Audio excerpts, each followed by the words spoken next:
ସେଠି ପଚାରି କହିବେ ଆଜି ଭିନ୍ନକ୍ଷମ ଯେଉଁ ଶିବିର ହୋଇଥିଲା କେତେ ଯୋଗ ଦେଇଥିଲେ କେତେ କ'ଣ ହେଲା? ମୁଁ ଧର୍ମରଞ୍ଜନ ପଣ୍ଡା ଭିଡ଼ିଓ ପଞ୍ଚାୟତ ସମିତି ନିଆଳି। ଆଜି ଆମ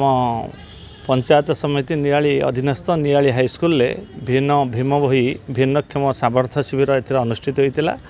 ଆପଣମାନେ ଜାଣିଥିବେ ଏହି ଶିବିରର ମୁଖ୍ୟ ଉଦ୍ଦେଶ୍ୟ ହେଉଛି ଉପଯୁକ୍ତ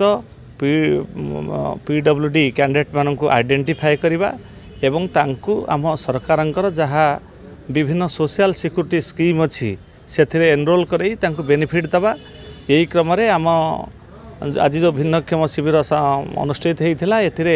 326 जन प्रार्थी से माने रेजिस्ट्रेशन करते एवं ऑर्थोपेडिक्स आउ न्यूरोलॉजी आउ हियरिंग इम्पैक्ट आउ स्किल डेवलपमेंट ये सब विभिन्न कैटेगरी से माने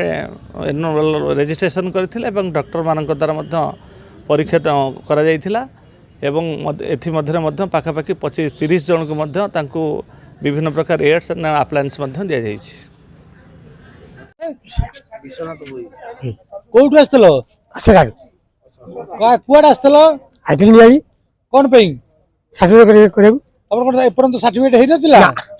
आज होला हां कागज पत्र सब देई गेलो हां हां सुरेश मल्लिक कोउठ आस्तले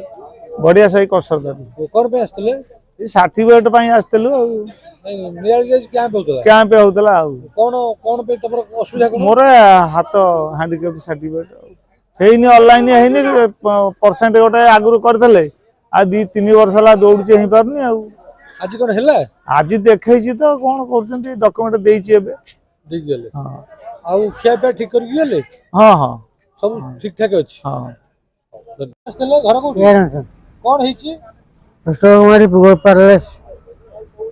आगुरु आस्तलो नहीं ए प्रथम कोन हैला कोन कहले डॉक्टर सारे कहने दिला ऑनलाइन कोन होरे को कुछ कागज पत्र देलो कागज दे आउ किछि कहि ना नहीं कहले ऑनलाइन में करिए को